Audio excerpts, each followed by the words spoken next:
nosotros por coincidencia justo quedamos en el sistema solar, nuestro planeta Tierra se formó por colisiones de asteroides. Entonces, no sé, yo creería eso, del inicio del universo, creo, solo se me ocurre una civilización mucho más avanzada que puede, que puede existir o puede detectar más dimensiones de las que detectamos nosotros, que son de las 3 dimensiones aparte del tiempo, Claro. que es lo que tenemos limitado. Bien, súper bien. ¿Tú, Lourdes, cuál sería tu teoría de inicio del universo? Algo similar igual a lo que dijo el Diego, pero es que igual tengo mis dudas porque uno no sabe lo que pasó más allá, igual puede haber vida más inteligente mucho antes que nosotros y con las historias de Egipto, todas esas cosas que muestran cómo hicieron las pirámides y todo eso, entonces como algo muy incierto a la vez. Lo del Big Bang quizás sí ocurrió y fue algo como lo planteó Camila, que pudo haber sido, pero en realidad no sabemos qué hay más allá. Nosotros conocemos desde que nosotros nacemos, desde que se creó la vida, los protones, los electrones, la gravedad, el tiempo, y todo eso se creó gracias al Big Bang, pero nosotros no sabemos qué hay más allá. Entonces algo muy, no sé, muy contradictorio con todas las teorías que hay y con la religión también. Bueno, les contaré que todos ustedes tienen razón y a la vez no. ¿Por qué? Porque cada uno de ustedes creó una teoría. Las teorías se basan siempre en base a lo que yo observo. Lo que yo observo, lo que yo siento, lo que yo veo, lo que yo saboreo, lo que yo huelo, ¿cierto? Ocupo mis sentidos para poder determinar una teoría. Sin embargo, la teoría obviamente no existe por sí sola, ¿ya? La teoría tiene que ser comprobada. Por lo tanto, todos ustedes crearon una teoría. Felicitaciones, son científicos, crearon una teoría. El tema es que ahora hay que comprobar esta teoría, ¿sí? Esto mismo que nosotros estamos conversando ahora ocurrió hace mucho tiempo, porque siempre estuvo la pregunta ¿cómo se origina nuestro universo? De hecho, hay muchas teorías de origen de universo. Una es el Big Bang. Todos sabemos que el Big Bang, la supuesta gran explosión, que hay una singularidad, pero ¿qué significa singularidad? ¿Qué significa espacio? ¿Qué significa una explosión? ¿Ya? Pero también hay gente que tiene creencias religiosas, como la creación de Dios, por ejemplo. ¿Ya? En esta creación de Dios, en donde, ¿cierto? Dios hizo al mundo en 7 días, ¿cierto? Y uno uno como científico puede decir, yo no voy a creer en eso. En realidad yo sí puedo creer en la creación. Lo que pasa es que como científico tengo que tener claro que si yo voy a creer en la creación, tengo que tener evidencia que implica decir, mira, esto es por esto, por esto, por esto. ¿Okay? Por ejemplo, los religiosos creen porque sale en un libro, que es la Biblia, cómo fue la creación. Así también hay gente que piensa en los multiversos, o sea, múltiples universos paralelos al de nosotros, ¿cierto? El cual fue creado y nosotros vivimos en uno de todos los multiversos que existen y que realmente el de nosotros es parte de una nueva dimensión en donde nosotros fuimos creados. Y así hay un sinfín de teorías asociadas, ¿cierto?, a la creación del universo. Obvio que la creación del universo fue creado por Dios. Mentira. ¿Alguno de ustedes cree en la creación del universo mediante Dios? ¿O todos somos ateos acá? Yo no soy ateo. Cuando era más pequeño, de verdad creía que fue así. ¿Tú creíste que Dios había creado el universo? ¿Y el resto qué piensa? ¿Fue creado el universo por Dios o no? No se descarta tampoco. No se descarta. Puede ser, puede ser. No Yo sé. pienso que no. Mira, qué curioso. Bueno, lo que vamos a ver a continuación es un video que nos va a explicar un poquito lo que estamos hablando ahora. ¿Ya? Y ayer, Si quieres vender dentro de lo que online, dentro de lo que conversamos, uno de ustedes dijo que la teoría del Big Bang, curiosamente, fue creado por alguien que sí cree en Dios. Mira qué curioso. ¿Ya? Que fue Lemaitre. ¿Ya? Lemaitre era un sacerdote que creó, o mejor dicho, que propuso la teoría del Big Bang. ¿Ya? Lo cual para nosotros y para cualquier persona es contradictorio, porque ellos en teoría deberían creer en Dios. Pero él creyó más allá de eso.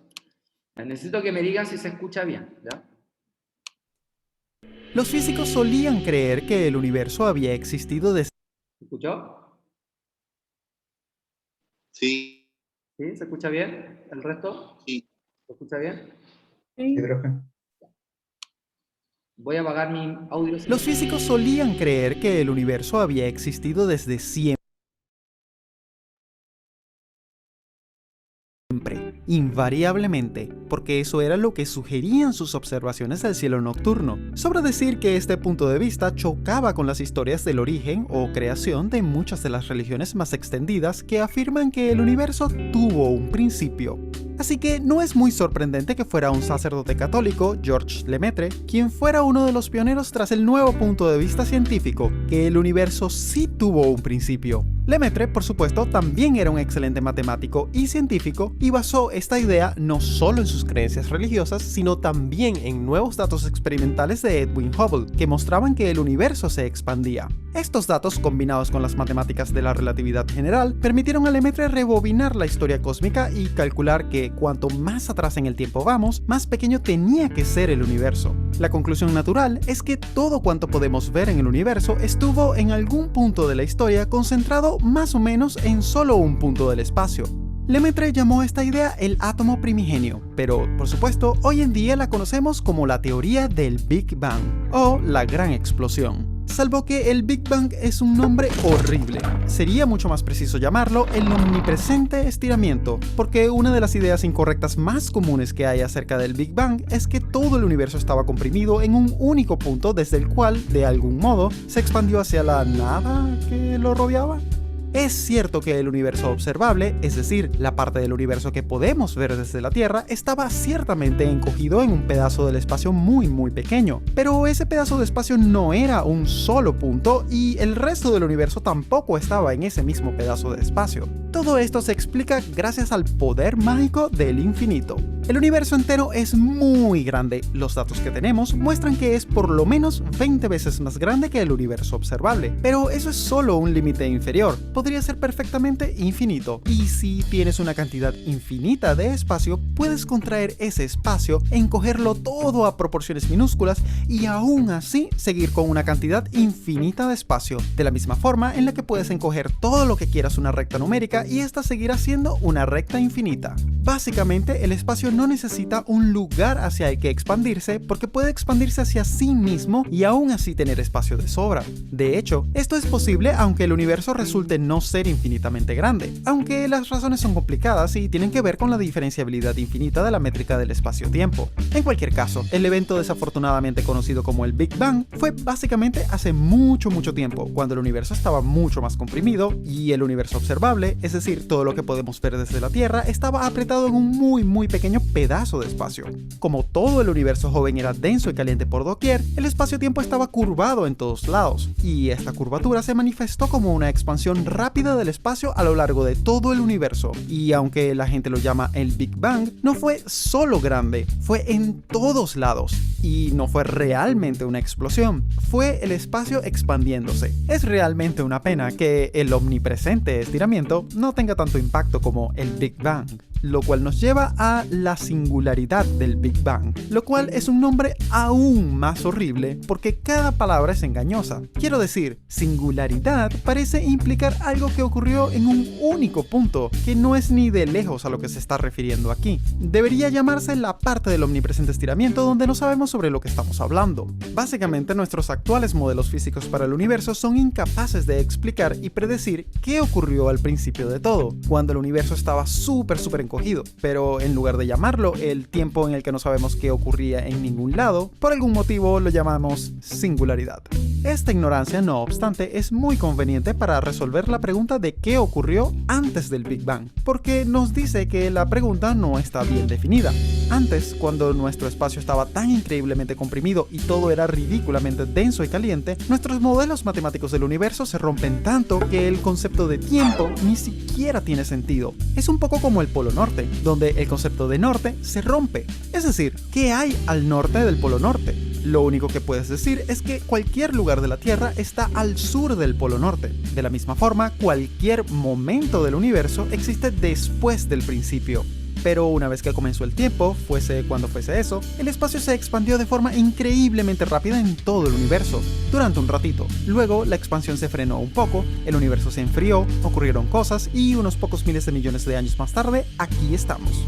Una cosa que aún no sabemos es por qué ocurrió el omnipresente estiramiento. Es decir, por qué el universo comenzó estando en un estado tan raro y comprimido, y por qué siguió las aparentemente arbitrarias leyes de la física que han gobernado su expansión y desarrollo desde entonces. Para Georges Lemaitre, aquí es donde finalmente podría aparecer Dios para explicar lo que la ciencia no puede, salvo que las pruebas experimentales no descartan la posibilidad de que podría haber existido un tiempo antes del principio, una era anterior del universo que terminó cuando el espacio colapsó en sí mismo, comprimiéndose y haciéndose más denso y caliente, pero no lo suficiente como para destruir nuestras ideas sobre qué es el tiempo.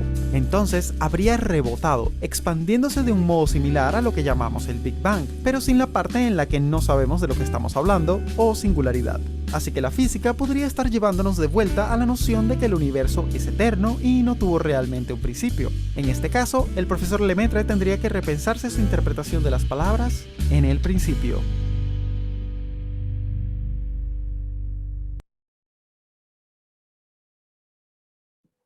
¿Qué les pareció?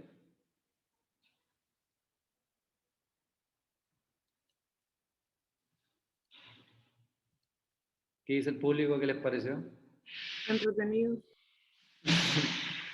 La pregunta del millón es, ¿pensaban que el Big Bang era así? ¿O siempre pensaron que el Big Bang tenía que ver con una explosión?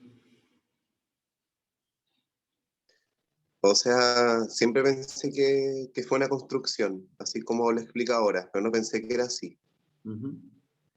Bueno, si se dan cuenta, una de las teorías justamente calza mucho con lo que dijo Diego, ¿cierto? Pero acá hay que entender de que todo comienza con un tiempo, ¿cierto? Las leyes de la física y de la relatividad dan a entender de que el tiempo tiene un inicio. El problema es qué pasa antes de ese inicio, y ahí es donde comienza todo. Nadie dice que no existe la probabilidad que antes de que hubiera tiempo, antes de nuestro tiempo, hubiera otro tiempo, en donde, como dice ahí, el universo se tiene que haber comprimido de alguna forma, ¿cierto? De tal manera que colapsó y volvió a explotar, coincidiendo con la teoría que marcó la Camila y el mismo Diego. Entonces, aquí hay que entender de que el Big Bang, uno lo llama gran explosión por una cierta estructura, ¿ya? De que esto está expandiéndose y por lo tanto esto tiene que haber salido de una explosión. Lo mismo que la palabra singularidad. La palabra singularidad para nosotros es un punto infinitesimal que estaba acumulada a toda la materia. Pero realmente ese punto infinitesimal va a depender del espacio o de la métrica que yo estoy utilizando para medirla. Por lo tanto, realmente infinitesimal no era, ¿ya? Además, tenemos que considerar que cuando nosotros hablamos de universo, hablamos de un universo que nosotros podemos observar versus un universo total. Y nosotros no conocemos el universo total, conocemos solo un universo observable. ¿Cómo yo sé de ese universo observable? Porque hasta donde llega la luz que viene y proviene desde el Big Bang, porque desde ahí nace todo. Entonces, esa luz que empieza a viajar es la que yo voy viendo. Entonces, a medida que esa luz va avanzando, yo puedo ir observando más allá. Pero mientras esa luz no siga avanzando, yo no voy a poder ir sabiendo qué viene más allá.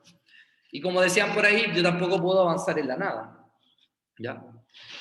Por tanto, el origen, llamado Big Bang, es solo una teoría, ¿ya? Por lo tanto, yo no puedo decir que el universo nació del Big Bang. Siempre tengo que ser explícito en decir que el universo nace por una teoría, o sea, no por una teoría, sino que hay una teoría que explica cómo se origina el universo, pero que no es determinante. Es una de las tantas teorías que pueden haber, ¿ya? El Big Bang, como les dije, o literalmente gran estallido, porque de ahí viene la palabra, ¿cierto? Constituye el momento en que de la nada nace la materia. nada en realidad tampoco está bien definido. Hay otra teoría, que me la explicó el profesor Carlos Leiva hace mucho tiempo, que antes de que existiera la materia, en realidad lo que existía era un mar de ondas. Ondas que viajaban por doquier, que estaban por todos lados. Como ustedes saben, cuando dos ondas chocan, se genera, ¿qué cosa? ¿Qué se genera cuando hay dos ondas? Una onda de mayor amplitud que las anteriores. ¿Y cómo se llama ese fenómeno cuando chocan dos ondas? A ver. Era el principio de... No me acuerdo, pero era un principio importante. Pero más que un principio, ¿cómo se llama el fenómeno cuando dos ondas chocan entre sí? Superposición. ¡Eso! Ya, Superposición. que está asociada a un fenómeno físico llamado Interferencia. interferencia. Cuando dos ondas chocan, generan una interferencia. Y como ustedes saben, existen dos tipos de interferencias dependiendo de la fase en la cual se encuentran las ondas, que son las interferencias constructivas y las interferencias destructivas. En este caso, por lógica, tiene que haber existido una interferencia constructiva, lo cual generó una gran cantidad de energía, lo suficientemente necesaria para que se generara la materia. El problema es cómo la energía se transformó en materia. ¿Ya? Actualmente hay un experimento, bueno, actualmente no, hace mucho tiempo, que trata de explicar o de buscar este origen. ¿Alguien sabe cuál es ese experimento? Es un experimento que está ahí por los alrededores de Francia, está en Europa. ¿No? ¿No lo conocen? Yo estoy seguro que sí lo conocen. ¿El CERN? El CERN, el LHC. Ah, Large Hadron Collider. O sea, el colisionador de hadrones. ¿Por qué? Porque se está buscando una partícula, ¿cierto? Que muchos la interpretan como la partícula de Dios, pero no se llama partícula de Dios. Lo que pasa es que la persona que creó la teoría, o sea, que creó la partícula, le llamó particle good, pero no de Dios. ¿Ya? La palabra good venía de otro punto, así como una partícula buena que da inicio a la materia. Se supone que este hadrón, o este colisionador, lo que trata de buscar es esta partícula que le da masa a la materia. Si nosotros somos capaces de encontrar esta partícula, entonces lo que nosotros podríamos suponer es que desde este Big Bang nació esta partícula, la cual le entregó materia a este espacio que nosotros tenemos.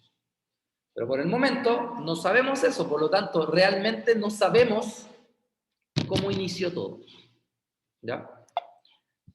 Eso todo, hasta el día de hoy no lo sabemos. ¿Ya? de hecho, la persona que formuló eso, lo formuló como hace 40 años atrás. Exactamente. Y recién en el 2011, 2012, no me acuerdo, se pudo comprobar eso. El CERN lo que trató de hacer es generar esto. Hay muchas partículas que nosotros las podemos ver, pero desintegrándolas. Por lo tanto, lo que tengo que hacer es generar grandes velocidades en ciertas partículas para que choquen, y este choque genera nuevas partículas como taquiones, muones y entre otros. Y dentro de eso debería estar esta partícula de Dios, pero que, insisto, de Dios, no es de Dios, ¿ya? Bueno, ¿cuáles son las características del Big Bang? Primero que todo, Big Bang Theory, como la serie, ¿cierto? Una teoría del Big Bang. No es Big Bang, es Big Bang, con G, ¿ya? Porque el Big Bang es otra cosa. Es la torre esa con ¿cómo se llama? Con reloj que tiene Londres, ¿ya? La materia era un punto infinitamente pequeño. Vamos a seguir insistiendo en ese punto, pero sabemos que un punto no como pequeño, sino que mirado desde lejos se ve pequeño, ¿ya? Tenía mucha densidad, porque estamos considerando que casi toda la masa que se podría haber creado en este momento nace desde ese punto, por lo tanto era muy densa, ¿ya? Y explotó, ¿ya? Realmente no explotó, sino que colapsó. Y este colapso hizo que generara mucha presión sobre él, en donde este se empezó a expandir. Por eso le llamamos explosión, pero en realidad no fue una explosión, no nació de la nada, ¿ya? Esta se generó en todas direcciones, ¿ya? No tuvo una dirección específica, se empezó a generar en todas direcciones, ¿ya? Creando el universo que nosotros conocemos y generando el espacio y el tiempo. O sea, desde este momento comienza a regir el tiempo, ¿ya? Esto ocurrió hace unos 13.800 millones de años, ¿ya? O sea, el próximo año cumpliríamos 13.801 millones de años, por eso no cuenta, así que en realidad 13.800 millones de años. Los físicos teóricos han logrado más o menos recabar información desde los 0,01 segundos después de que empezó el Big Bang. Hay gente que dice que es de los 4 segundos, otros dicen que es de los 0,01 segundos. Pero no conocemos nada del minuto 0 o del segundo 0.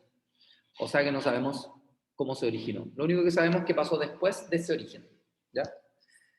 Esta gran explosión, obviamente, era muy densa y por lo tanto generaba mucha presión y tenía mucha temperatura. Por ende, cuando se empezó a expandir, ¿qué empezó a pasar con la temperatura?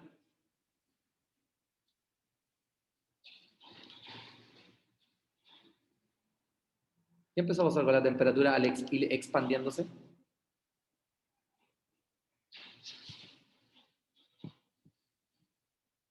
¿No pasó nada? ¿Qué pasó con la temperatura? Fue aumentando. Fue aumentando. Pero si la temperatura fue aumentando, entonces me estás diciendo que el material es muy denso. Y no, supone que al momento de liberarse, la masa empieza a repartirse, por lo tanto su densidad empieza a bajar. O sea, realmente, ¿qué empieza a pasar con su temperatura?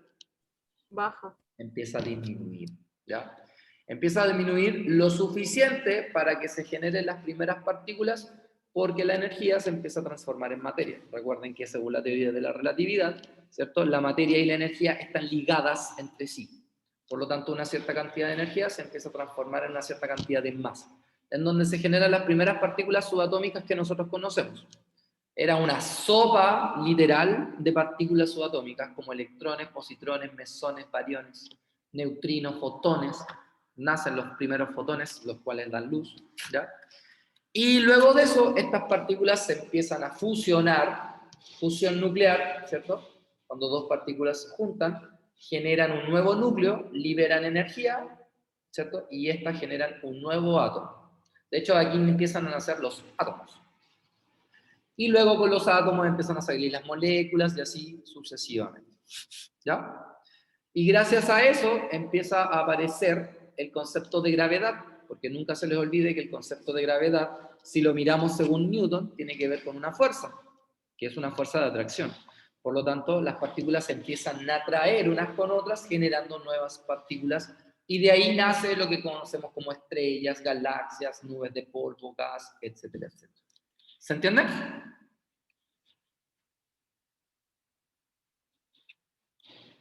Sí, profesor. No, profesor. Tal vez, profesor. ¿Se entiende o no? Sí, profe, todo ok. Perfecto. Aunque me responda uno bautizo. Bueno, la teoría del Big Bang no es solo del M3, sino que en 1845, ¿cierto? Disculpe, estaba compartiendo el PDF. Modifica un poco la teoría del M3, ¿cierto? Del núcleo primordial, como le habían dicho. Porque en realidad la palabra núcleo primordial es que había una partícula inicial, que sería ¿cómo se llama? Este hadrón, ¿cierto? Y de ahí, como les dije, nacen los primeros elementos. Por lógica, tiene que nacer el elemento más sencillo. ¿Y cuál es el elemento más sencillo en el universo? No estoy compartiendo el PPT. Los demás ven No, profe, se ve YouTube. Se ve el puro video. Se ve YouTube. Ah, ya sé lo que pasa. Ya sé lo que pasa, porque había puesto el YouTube. Ahora sí se ve. ¿Ahora sí se ve? Sí. Ya, perfecto. Bueno, entonces aquí está, ¿ya? Los primeros elementos que se generan, por lógica, son el hidrógeno y el helio, porque son los elementos más livianos dentro de la tabla periódica. Y gracias a ellos se empiezan a generar los nuevos elementos. Por ende, los elementos principales, primarios y en mayor abundancia en el universo siempre son el hidrógeno y el helio, ¿ya? Obviamente hay otros elementos dentro del universo, pero esos son los dos principales que dan origen al resto, ¿ya? Rápidamente el universo se empezó a expandir. Ojo que para nosotros rápido estamos hablando de millones de años, ¿cierto? Y como les dije, el universo se empezó a enfriar, tanto que llega a los 3 Kelvin, o sea, a los menos 270 grados Celsius, ¿ya? Nosotros hasta el momento tenemos vestigios, o tenemos una huella dactilar de este Big Bang, en teoría, que se conoce como el fondo cósmico de microondas, que es la luz que hasta el día de hoy, o la radiación que hasta el día de hoy llega hacia nosotros. Entonces nosotros podemos tomarle un mapeo a este universo observable y podemos notar esta fotografía, a la cual se le llama fondo cósmico, que es como la huella dactilar, ¿ya? Es como toda la radiación que se generó desde ese momento. Aquí tenemos un GIF en donde nacen las primeras partículas y estas partículas empiezan a viajar por el universo, algunas generan otras partículas, generan otras ondas, ¿cierto? Y eso es lo que llega hacia nosotros y de ahí nosotros podemos ver esta fotografía. ¿Ya? ¿Hasta acá se entiende? ¿Sí? ¿Fondo de qué era? Fondo cósmico de microondas. Gracias. Ya. Pregunta. ¿El universo es infinito? ¿Qué dicen ustedes? ¿Sí o no?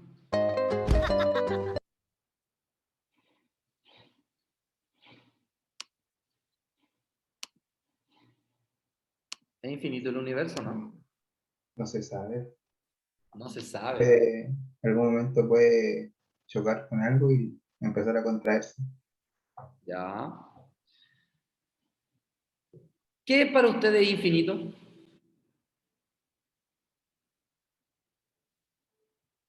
Por ejemplo, si yo les digo, en una recta numérica, entre el 1 y el 2, ¿cuántos números hay?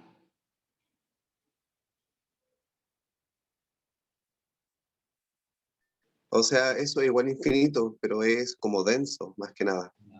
Y entre el 1 y el 2, ¿eso es finito o infinito?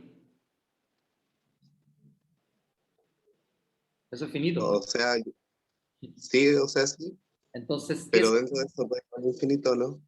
Entonces, ¿qué representa el infinito? Ese es el tema.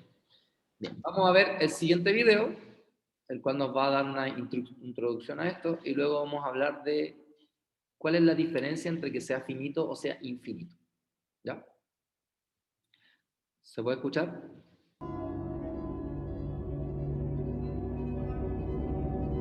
¿Se escucha?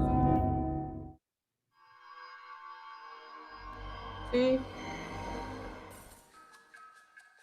Si miramos a lo lejos, vemos hasta el horizonte. No podemos ver más allá, pero sabemos que existen otras tierras y países. El universo también tiene su horizonte. Como el universo nació hace unos 14.000 millones de años, la luz solo ha podido recorrer unos 14.000 millones de años luz. Nada podemos saber de cualquier cosa que exista más allá de esta distancia, porque aún no ha pasado tiempo suficiente para que su luz nos llegue. Ese es nuestro horizonte cósmico, y lo que hay dentro es el universo observable. Pero el universo real es mucho más grande. ¿Cuánto más? Podemos tener una idea estudiando su geometría. En la Tierra, el horizonte es mucho más pequeño que el planeta, y dentro de ese horizonte no podemos notar la curvatura de la Tierra. Pero en un asteroide pequeño, el horizonte es casi tan grande como el asteroide, y su curvatura es muy evidente. Sucede algo similar con el universo. Si el universo fuera solo algo más grande que el universo observable, su geometría presentaría una curvatura que no vemos. Esto indica que el universo es muchísimo mayor que el universo observable. Quizás cuatrillones de veces más, quizás infinito. No hay forma de distinguirlo.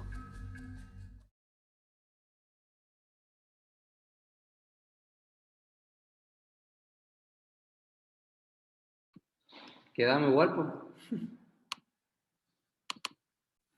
Bueno, una cosa importante dentro de lo que se ve el PowerPoint ahora, antes que me mande la embarrada del año. Sí. Una cosa importante entender de que la palabra infinito también puede estar asociada al finito, ¿ya? ¿Por qué? Así como les di el ejemplo de la regla, yo también podría pensar en lo siguiente. Vamos a suponer que Yara está en Arica y Yara, patiperra, va a salir a recorrer el mundo entero, pero lo va a hacer caminando, a lo Pokémon. ¿Cuánto tiempo creen ustedes que Yara se va a demorar en recorrer la Tierra entera y llegar de nuevo a Arica? Échenle una cantidad de años. Yo ahí le puse 10, pero ¿creen que en 10 años la Yara sería capaz de recorrer la Tierra entera? En unos 15 por lo menos. 15, 20, ya, Para perfecto. disfrutarlo. Para disfrutarlo. Sí, porque tiene que pasar por algún lado a tomarse algo, si no, nada que ver. Sino que fome. Pero la pregunta es, si no hubiera nada señalizado, y suponiendo que Yara va a llegar a Arica, ¿Yara en 25 o 30 años más se va a encontrar de nuevo con el mismo Arica? No. No. Por lo tanto, cuando Yara llegue, no va a saber que es Arica. Entonces Yara va a sentir que no llegó a Arica, entonces va a seguir caminando. Va a seguir caminando, va a volver a llegar a Arica, pero como no va a saber que es Arica, va a seguir caminando y va a llegar a Arica, y otra vez no va a saber, y va a seguir, y va a seguir, y va a seguir, y va a seguir, y por lo tanto Yara va a sentir que caminó de forma infinita. Sin embargo, la Tierra es finita. El concepto universo tiene la misma estructura. Nuestro universo observable aparentemente es finito. ¿Por qué? Porque hasta donde nosotros podemos observar. Nosotros podemos ver un horizonte, ¿ya? Y eso significa que tiene un fin. Sin embargo, lo que viene después del fin, el universo no observable, es lo que no sabemos si es finito o infinito. Entonces, realmente, cuando nos referimos a un universo observable, nos referimos a un universo finito, pero un universo completo no lo sabemos. Y como yo no conozco este universo no observable, yo no puedo hablar de él. Y por lo tanto, ya no puedo decir que es infinito. No lo voy a saber jamás. Jamás, jamás. ¿Ya? Otra forma de saber esto tiene que ver con una paradoja que se llama la paradoja de Olbers. ¿Ya? La paradoja de Olbers hace la siguiente pregunta. ¿Por qué el cielo es oscuro? Se metió una niña que nada que ver. O sea, un niño.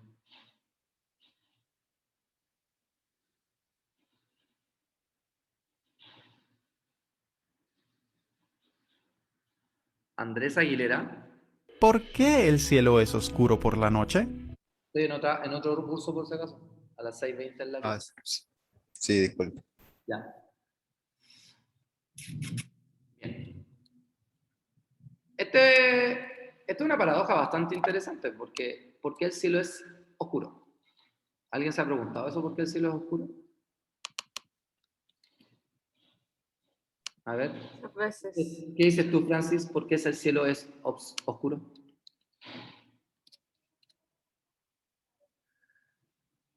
¿O tú, Lourdes? ¿O tú? ¿Por qué el cielo es oscuro por la noche? ¿Por qué el cielo es oscuro por la noche? ¿Y por el día también? Good grammar and spelling are important. ¿Por qué el cielo no? ¿Por qué el cielo es oscuro solamente en la noche? ¿Por qué no en el día también es oscuro?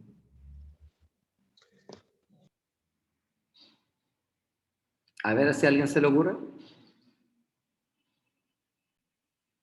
¿Por qué el cielo es oscuro de noche?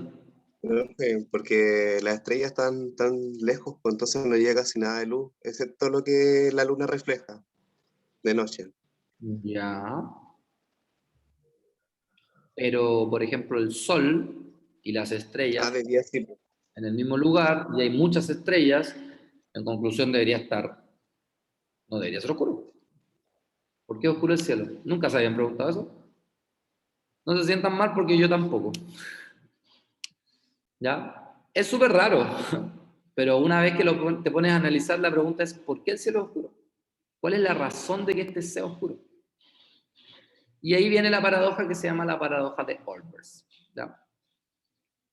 Creo que se puede escuchar, ¿o no? A ver. La teoría de cuerdas en... ¿Por qué el cielo? ¿Se escuchó? ¿Se escucha? Sí. Sí, ya. Va. ¿Cielo es oscuro por la noche?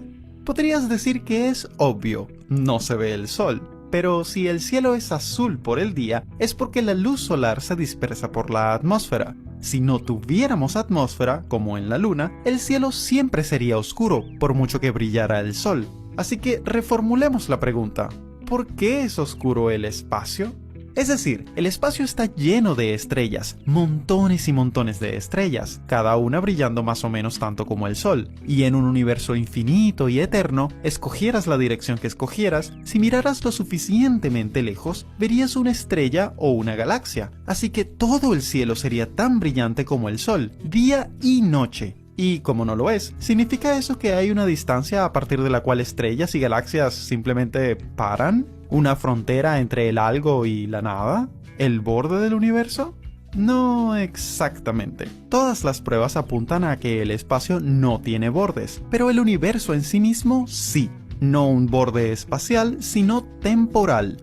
Por lo que sabemos, el universo tuvo un principio, o al menos un tiempo hace 13.700 millones de años, cuando el universo era tan pequeño y estaba tan enmarañado que nuestro concepto del espacio y del tiempo se rompe por completo. Y como ha pasado una cantidad finita de tiempo desde este, digamos, principio, algunas estrellas de las que harán falta para rellenar el cielo estarán tan lejos que su luz aún no habrá tenido tiempo para llegar hasta nosotros. Es como si el universo fuera una gran tormenta y aún estuviéramos esperando oír los truenos de las estrellas más lejanas. Pero espera, es aún mejor. Como la luz tarda en viajar por el universo, al apuntar nuestros telescopios a algo muy lejano, en realidad estamos viendo esa parte del universo tal y como era cuando se emitió la luz. Así que cuando vemos luz de 13.500 millones de años de antigüedad, no es que no veamos estrellas solo porque su luz no ha llegado aún, es que estamos echando un vistazo al universo antes de que se formaran las estrellas, un universo sin estrellas. Eso sí que me parece una buena razón para que levantemos la mirada y veamos un oscuro cielo nocturno,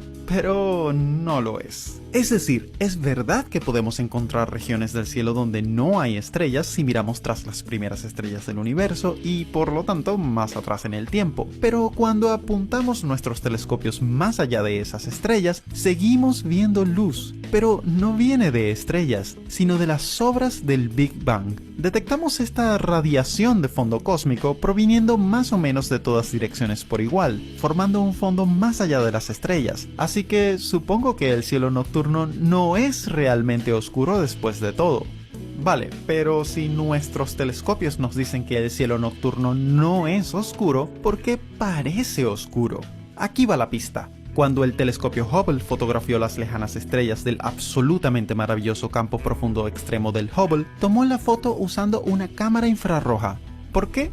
Bueno, las estrellas y galaxias más lejanas se alejan de nosotros porque el universo se expande, y del mismo modo que un disco ralentizándose hace bajar el tono de mi voz, el efecto Doppler hace que las estrellas que se alejan de nosotros se enrojezcan, y cuanto más lejos están, más rápido se alejan de nosotros y más rojas se volverán, hasta hacerse infrarrojas. Y entonces ya no podemos verlas, al menos no con nuestros ojos humanos, y por eso el cielo nocturno parece oscuro. Resumiendo, si viviéramos en un universo infinito y constante, todo el cielo sería tan brillante como el Sol. Pero el cielo es oscuro de noche, porque el universo tuvo un principio y por tanto no hay estrellas en todas direcciones, y más importante aún, porque la luz de las estrellas súper lejanas y la aún más lejana radiación de fondo cósmico terminan saliéndose del espectro visible por culpa de la expansión del universo, así que simplemente no podemos verla. Al fin, un poco de luz sobre por qué el cielo nocturno es oscuro y por qué no lo es.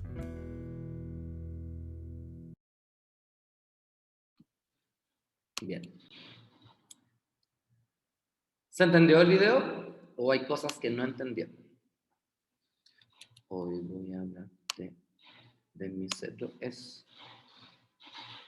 Ay, mi PowerPoint, ¿dónde está? Ahí está. ¿Se entendió el video o no? Sí, profe. ¿Sí? Entonces, ¿me podrían explicar por qué entonces no se ve? ¿Por qué? O sea, ¿por qué el cielo se ve nocturno, se ve oscuro? O mejor dicho, ¿por qué el universo es oscuro? Porque las galaxias y estrellas que ya se encuentran tan distantes, por efecto del espacio que se va expandiendo, la onda electromagnética aumenta su longitud de onda, entonces se vuelve infrarroja. Entonces, a simple vista de los humanos ya es imposible ver ese tipo de luz. Sí, justamente. De hecho, cuando les nombré el fondo cósmico de microondas, es porque nosotros lo que estamos captando son la radiación microondas que proviene de aquel instante. Y la radiación microondas, como ustedes saben, no pertenece al espectro de luz visible, ¿cierto? Recuerden que el espectro electromagnético está dividido en cierta cantidad de ondas. Y solamente nosotros podemos ver las ondas de la luz visible. Antes de la luz visible están los infrarrojos y después de la luz visible está el ultravioleta. Entonces, ¿qué pasa? Que aparentemente el universo se está expandiendo porque las estrellas cada vez se vuelven más rojas. Al volverse más rojas, yo puedo suponer, ¿cierto?, que al igual que en el efecto Doppler del sonido, en donde un emisor, ¿cierto?, al acercarse, o una fuente, hasta acercarse a un observador, empieza a aumentar la frecuencia y al alejarse empieza a disminuir su frecuencia, aquí pasa lo mismo. Aparentemente, la estrella al ir alejándose se vuelve más roja. ¿Por qué? Porque su rango de frecuencia empieza a disminuir, acercándose al rojo. Pero esta puede alcanzar velocidades y distancias tan grandes que esta va a pasar a ser infrarroja. Eso significa que para nosotros no vamos a ser capaces de captar su luz porque su luz está bajo del rango del que nosotros podemos ver, ¿ya? Y aquí entra el electromagnetismo. Se dan cuenta que todo es explicable en base a las cosas que ustedes ya deberían conocer y haber visto desde antes, ¿ya? Supongo que conocen el espectro electromagnético, ¿no?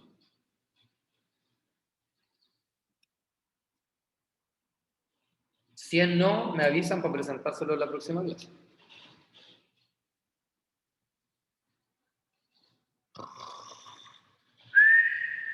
Ya, voy a traer la ouija para poderme hablar. Bueno, de acá entonces nace la ley de Hubble. Es inminente pensar de que tuvo que ser una explosión el que generó el universo porque hay pruebas que indican que el universo se está expandiendo, ¿ya? Físicamente, ¿cómo lo sé? Porque hay un proceso en las estrellas y en las galaxias que se llama el corrimiento al rojo, que es el que estábamos explicando. O sea, que la frecuencia de la luz que emiten las estrellas cada vez se acerca más al rojo y por lo tanto lo veo, se genera este corrimiento, ¿ya?, en la frecuencia. ¿Ya? Hubble justamente observó la distancia promedio entre una estrella y nosotros.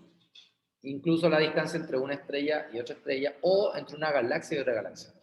Y se dio cuenta que las galaxias cada vez tomaban mayor distancia entre sí, de manera global, porque hay galaxias que, curiosamente, dentro de esta expansión, ¿cierto?, se están acercando, pero globalmente se están alejando. ¿Ya? Y eso yo lo puedo visualizar en este diagrama que tiene que ver con el corrimiento, ¿cierto? Estas son las líneas espectrales que emite cada estrella, ¿ya? Y aquí, en estas líneas espectrales, yo me puedo dar cuenta que hay un corrimiento, ¿cierto?, significativo, por ejemplo, acá, del violeta y aquí del rojo. Eso significa que, efectivamente, el universo se está expandiendo. Y la prueba principal de esta expansión es el Big Bang. O sea, de ahí, el Big Bang nos da a entender esto. Este es, en fondo, lo que ocurre, ¿ya? Cuando yo tengo algo que se está expandiendo, ¿cierto?, que se está alejando de nosotros, lo empiezo a ver más rojo, como les dije, porque su frecuencia empieza a disminuir, y al revés, si se empezara a acercar, lo voy a empezar a ver más azul. ¿Por qué? Porque su frecuencia empieza a aumentar. O sea, ocurre un corrimiento que se llama el corrimiento al azul, ¿ya? Particularmente el universo está ocurriendo lo de arriba más que lo de abajo, ¿ya? Gracias a todas estas investigaciones, Hubble pudo comprobar que el universo se estaba expandiendo en sí mismo, ¿cierto? Y por lo tanto, hay un corrimiento, hay una velocidad que tiene el universo a medida que éste va creciendo. Entonces aquí viene la primera tarea. La tarea que yo ya les subí a Classroom, ¿cierto?, que la van a tener que subir por ahí, ¿ya? No quiero una tarea que esté hecha copiar y pegar, quiero que lo lean, quiero que lo entiendan y quiero que lo escriban, ¿ya?, con sus propias palabras. No importa que las palabras no sean técnicas ahora, a medida que vamos avanzando, porque yo eso que ustedes me manden yo se los voy a corregir, ya tratando de darle el sentido más técnico y de ahí ir creciendo y avanzando para que cuando salgan de acá, ya sepan escribir correctamente cómo es, ¿ya?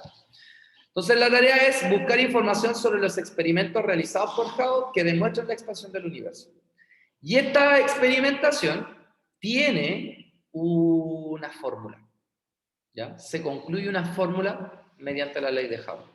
Entonces quiero que averigüen la fórmula, quiero que averigüen qué significa cada cosa, ¿ya? Y quiero que averigüen además cómo utilizar esta fórmula, ¿ya? ¿Se entiende la tarea? Sí. No debería demorar más de 20 minutos, media hora, a más tardar. Y además, tampoco quiero que sean tan explícitos ni específicos. O sea, no me importa cuándo Hubble hizo el experimento, no me importa que sepan cómo se llamaba él, no. Lo único que quiero es que me averigüen cuáles fueron los experimentos o el experimento, qué arrojó ese experimento, los gráficos que quizá él obtuvo, y de esos gráficos cómo se determinó esta fórmula de Hubble, ¿ya? ¿La consulta tiene que ser a mano o en computador? Lo pueden hacer a mano o a computador, ustedes deciden. Ya. No hay ningún problema con que sea a mano, ¿ya? Pero ahí ustedes verán. ¿Ya? A computador no me gusta, pero no lo voy a prohibir, porque a computador se presta para copiar y pegar. Bueno, si es cierto, escrito igual, pero por último escrito lo tenéis que transcribir. Estáis obligados, ¿cachai? Por eso yo quiero que ustedes se acostumbren a leer lo que están haciendo y a transcribirlo. Y lo más importante, no busquen en una sola fuente, porque lo más probable es que ustedes van a ir a Google, van a poner Wikipedia y listo. No. Busquen, comparen a lo menos 3 fuentes de información para poder concluir una respuesta. Incluso se van a dar cuenta que todas las fuentes tienen algo distinto, ¿ya? Y ahí ustedes deciden cuál es más creíble para ustedes. No importa que eso esté malo, yo no voy a revisar la veracidad de lo que ustedes anoten. Yo voy a revisar el cómo investigar, ¿ya? Bueno, generalmente este es el mapa de cómo se generó el universo. Tenemos el origen, que no lo conocemos, pero que se llama Big Bang, ¿cierto? De ahí nace el tiempo, ¿cierto? Esto en millones de años. Aquí tenemos la cantidad de energía que se va generando. De hecho, la energía, como se va liberando, va disminuyendo, ¿ya? Pero todo parte con unos 10 elevado a 12 gigaelectronvolts, ¿cierto? El electronvolt tiene que ver con la cantidad de energía o diferencia de potencial que yo tengo que generar sobre un electrón para que éste se desplace. Y el giga es como 10 elevado a 9, así que, y aparte son 10 elevado a, y no sé muy bien, 10 elevado a 12, quizás más, ¿ya? Entonces, lo primero que se genera acá son las primeras partículas, las primeras sopas de partículas como los fotones, los electrones, los bariones, los mesones. De ahí estos se empezaron a generar, ¿cierto? Empezaron a juntarse, empezaron a generar las primeras partículas, por lo tanto se generan los primeros átomos, de los átomos se generan las primeras moléculas, y de ahí 15 millones de años y así sucesivamente se empiezan a generar las primeras galaxias y las primeras estrellas. Yo jamás les voy a preguntar por una fecha específica, o sea, nunca les voy a decir, ya, ¿hace cuántos años fue el Big Bang? Ustedes me dicen 14.000 millones de años, es aproximado. 13.700 millones de años, aproximado. ¿Ya? Eso es un dato totalmente irrelevante para mí, que se lo sepan o no se lo sepan, da lo mismo. ¿Ya? Bueno, nosotros en este momento estamos en la era donde ya está expandiéndose el universo sí o sí y estamos sonando. Pero como dijimos al principio, todo, como tiene un principio, también tiene un final. La pregunta es, ¿cuál va a ser el final de nuestro universo? ¿Ya? Y ese final tiene nombres, ¿ya? Que es lo que vamos a ver a continuación. ¿Ya? Y con esto terminamos.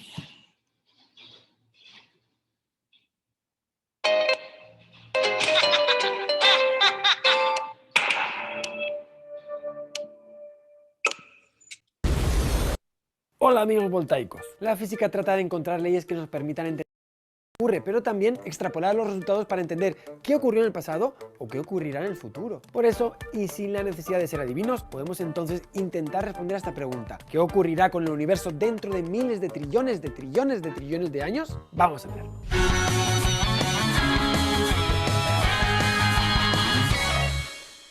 Para entender el destino que le depara al universo y a la materia que hay dentro de él, tienes que manejar tres conceptos de física sencillitos. El primer gran concepto es el de la conservación de la energía, que hasta el momento es una ley fundamental inquebrantable del universo. La energía es la que es, y ha sido así durante el Big Bang, en el presente, y lo será dentro de trillones y trillones de años. Además, es una ley firmemente asentada, no creemos que se pueda romper porque está asociada al mismísimo transcurrir del tiempo, y no parece que pueda fallar. Así que ahí lo tenemos, nada de crear energía de la nada. Tenemos y tendremos la que hay. El segundo concepto importante es la segunda ley de la termodinámica, la famosa ley de la entropía, que dice que en el universo la entropía siempre aumenta, no puede disminuir. Normalmente, entropía se suele definir como un grado de desorden. A más entropía, más desorden. Pero esta definición puede fallar, es poco precisa. Científicamente se define entropía como una cuenta del número de microestados posible de un mismo macroestado. Te has quedado como estabas, ¿no? Así que vamos con un tercer intento de definición. Hay mucha entropía cuando se alcanza un estado homogéneo, bien repartido, sin grandes fluctuaciones entre las partes. Hay poca entropía en un potaje de garbanzos. Hay mucha entropía si lo trituras y formas una crema. Pues resulta que al universo le gusta más la crema que el potaje. Eso más o menos dice esta misteriosa segunda ley. Y el tercer concepto importante es la curvatura del universo. Hay dos poderes contrarios y rivales en el destino del universo. Uno es la fuerza de la gravedad, que como sabemos es la fuerza atractiva entre las masas. Según este poder, todo en el universo tiende a contraerse, a colapsar. El segundo poder es la expansión, que está dado por la inercia del Big Bang, con un efecto ciertamente contrario. Tiende a estirar el universo. Para saber sobre el futuro del universo hay que conocer más sobre el contenido de materia y energía de este y las leyes que lo rigen. Son las ecuaciones de la relatividad de Einstein. ¿Entendido? Pues ya lo tenemos todo. Juntémoslo y veamos qué nos dicen sobre cuál será el destino del universo dentro de trillones y trillones de años. ¿Qué le pasará a la materia? Galaxias, estrellas, planetas. Pues fácil. Como la energía se conserva en las estrellas como el Sol, no son fuentes de energía inagotables. Y como le pasa a la batería de tu móvil o a tu encendedor, llega un momento en que se queda sin combustible y se apaga. Esto pasará con el Sol en unos 4.500 millones de años y pasará con todas y cada una de las estrellas del universo. Se irán apagando. Y tú te preguntas, bueno, esa energía va a alguna parte, ¿no? Como se conserva, digo yo que juntará de otra forma para formar otra estrella, y así eternamente. Pues no, lo impide la segunda ley de la termodinámica. La entropía solo puede aumentar. Digamos que la energía que tiene el Sol antes de brillar tiene menos entropía que la energía en forma de luz y calor después de brillar. Así que es un viaje de un único sentido, no se puede volver atrás. No es reversible. El Sol y las estrellas son una especie de grumos sobre la homogeneidad en el potaje del cosmos. El calor y la radiación es la crema del universo. No hay salida, el universo se acabará apagando. La última forma de energía virtualmente disponible en el universo son los agujeros negros. En caso de que una civilización sobreviviera hasta el momento en que se apaguen todas las estrellas, sería el único rincón donde obtener energía, a no ser que se encuentre una forma de obtenerla por medio de la energía del vacío o algún sistema aún más exótico. Pero los agujeros negros también se apagarán. Los agujeros negros tienen temperatura y, como todos los cuerpos que tienen temperatura asociada, emiten energía. Es una energía muy tenue. De hecho, aún no se ha detectado y lleva el nombre de radiación Hawking. Ahora los agujeros negros están fuera de peligro porque es más la materia que engullen, por ejemplo, del fondo cósmico de microondas, que la que pierden por radiación. Pero, según la energía del fondo cósmico caiga al expandirse el universo, llegará un momento en que los agujeros negros se pongan en números rojos y empiecen a evaporarse. Es un proceso que tardará mucho tiempo en ocurrir y que llevará millones de años, pero en efecto, los agujeros negros se irán haciendo más y más pequeños hasta que estallen en una gran explosión, perdiéndose con ello la última fuente de energía conocida. Y con el espacio mismo, ¿qué ocurrirá? Partimos de la evidencia. Vivimos en un universo que nació en una gran expansión, el Big Bang, hace 14.000 millones de años y que sigue expandiéndose. Ahora, ¿qué viene después? Aquí las dudas son mayores y nadie puede dar una respuesta concisa. Fue el ruso Alexander Friedman el primero en percatarse tras la publicación de las ecuaciones de Einstein de la relatividad en 1916. Friedman vio que estas ecuaciones no admiten una solución estática. Es como lo que pasa si tú tiras una pelota arriba. Puede pasar solo dos cosas: que la pelota suba y caiga, o que la pelota escape para siempre,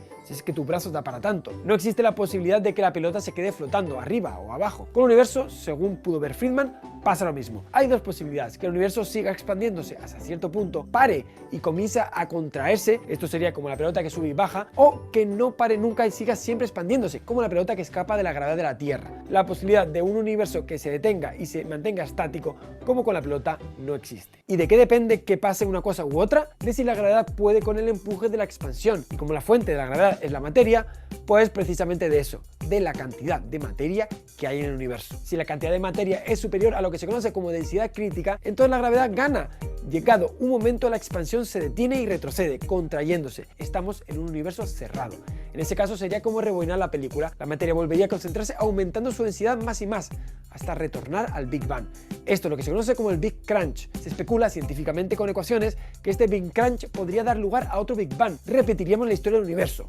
Estas son predicciones dadas por teorías derivadas de la teoría de cuerdas. Si este ciclo Big Bang Big Crunch se repite hasta el infinito, tendríamos el Big Bounce, un universo acordeónico sin fin. Pero tenemos otra posibilidad, que el valor de la densidad de materia y energía en el universo sea menor que la densidad crítica. Estamos en un universo abierto, como la pelota que se escapa. En ese caso, la expansión gana y el universo nunca dejaría de expandirse. Además, lo haría de forma acelerada, es decir, cada vez a mayor velocidad. De esta forma, el universo moriría en un Big Rip. La expansión llegaría a ser tan bestia que no haría forma de mantener la materia ligada, no quedaría nada. Y tú, que eres un chico o chica muy avispado, te habrás dado cuenta de que en realidad hay una tercera posibilidad, que justamente, exactamente, la densidad de materia y energía se iguala a la crítica. Pues sí, eso también es posible. En ese caso, ¿qué pasaría?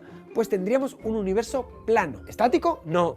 Ya dijimos que eso es imposible. Sería un universo en expansión eterna, pero esta vez no acelerada. El universo se congela debido a las leyes de conservación de energía y de la entropía, dando lugar al Big Freeze. Y tú te preguntarás, ¿en cuál de ellos estamos? Pues no lo sabemos, y no es que no nos hayamos puesto a contar la materia del universo y ver si da más o menos que el valor crítico. El problema está en que hay dos fuentes desconocidas de materia y energía que son fundamentales para este cálculo: la materia y la energía oscura. En cualquier caso, el valor de la densidad de materia del universo más precisa que se tiene hoy es muy cercana a 1, tan cerca de este valor que ninguno de estos tres casos se puede descartar, así que esto seguirá siendo una incógnita. Lo que sí sabemos es que ya sea con Big Rip, Big Freeze, Big Bounce o Big Crunch, el universo lo que nos depara son muchos más vídeos de Date un Voltio.